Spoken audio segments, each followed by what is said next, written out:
uma nova automação, eu poder executar ou fazer o que eu quiser no N8N, seria de uma forma simples através da interface.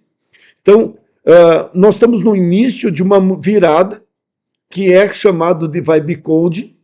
Dentro do Vibe Code eu tenho engenharia de prompt, que é a forma que eu tenho de entregar, de fazer. Não é só escrever, eu quero isso. Você diz, né, algumas coisas dentro desse contexto, e algumas coisas delas haja como especialista tal, tua função é tal, né? Eu quero que a estrutura desse prompt seja utilizada. Então é isso que se chama engenharia de prompt, certo? E alguns exemplos.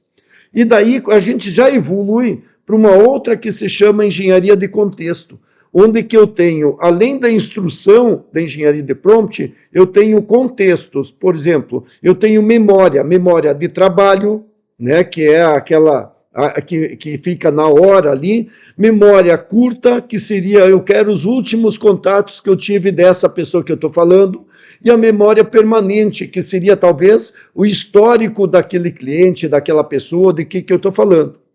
Uma outra coisa também que nós temos dentro desse engenharia de contexto é a parte de RAG, ou seja, a base de informação.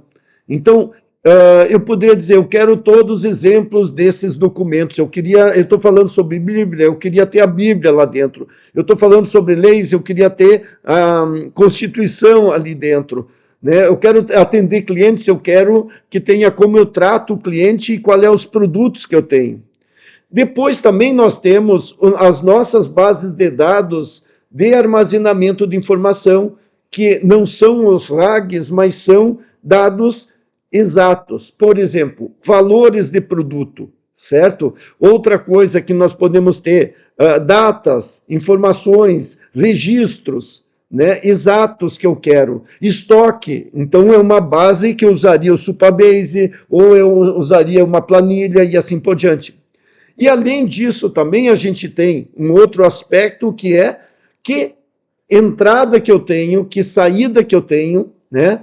E ainda o que eu posso adicionar mais dentro desse contexto. Eu quero que quando chegar voz eu quero que interprete, quando chegar imagem eu quero que interprete, quando tiver negociação e ter valores eu quero que dispara para um cliente.